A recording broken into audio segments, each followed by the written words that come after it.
მთავრობა ცვლილებებს აფასებენ პოლიტიკურ სპექტრში.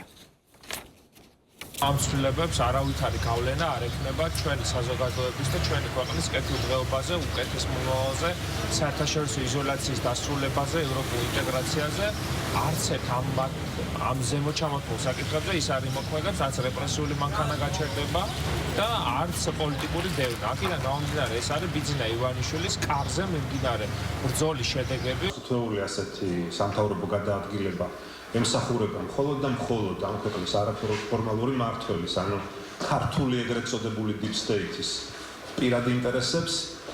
გასაგებია, რომ რაღაც ეტაპზე შესაძლებელია რომელიმე კლანი უფრო მეტად დაწინაურდეს სხვა კლანთან შედარებით, მაგრამ ეს მხოლოდ ამ ჯგუფის შიდა დაპირისპირების და შიდა კონკურენციის თემა გახლავთ და არანაირი კავშირი ქართული სახელმწიფოს გაძლიერებასთან არ აქვს. ყველაზე ერთ-ერთი დიდი სამინისტრო ეს იყო ინფრასტრუქტურისა და რეგიონალური განვითარების სამინისტრო, გამომდინარე იქიდან რომ გამოწვევები იზრდება, თან დაფინანსება მაღალი აქვს, ერთ-ერთი ყველაზე დიდ ბიუჯეტიანი, ასე ვთქვათ, უწყება იყო. შესაბამისად, ორად გაიყო და სწორიც არის, იმიტომ რომ თითოეულ მიმართულებას ალბათ ცალკე სტრუქტურა, პირი და ხელმძღვანელობა ჭირდებოდა. შესაბამისად ბატონი დაინიშნა ბატონი გულედანი, რომელიც გამოცდილია რეგიონალური სამინისტროს მიმართულებით. რაც შეეხება სუსის ნაწილში, თქვენ იცით რომ ბატონი ანდრე ოხანაშვილი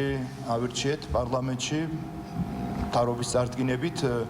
ანდრიზე რა შეიძლება თქვა, ძალიან მაგარი პროფესიონალი, გამოცდილი, ერუდირებული, პატრიოტი. ცვლილებებს რაც შეეხება, რა თქმა უნდა, ყველა ეს ადამიანი და რა ვიცი, ნახევარი საქართველო იცნობს მათი საქმიანობიდან გამომდინარე, ხასიათდებიან როგორც უწესიერესი ადამიანები, ძალიან კეთილსინდისიერი ადამიანები, რომლებზეც თავად ნოდარ მელაძეც კი ვერანაირ ჭორს ვერ გამოიგონებს, მათ არაკეთილსინდისიერებასთან დაკავშირებით ესენი არიან პატრიოტები და ესენი არიან თავიანთი საქმის პროფესიონალები.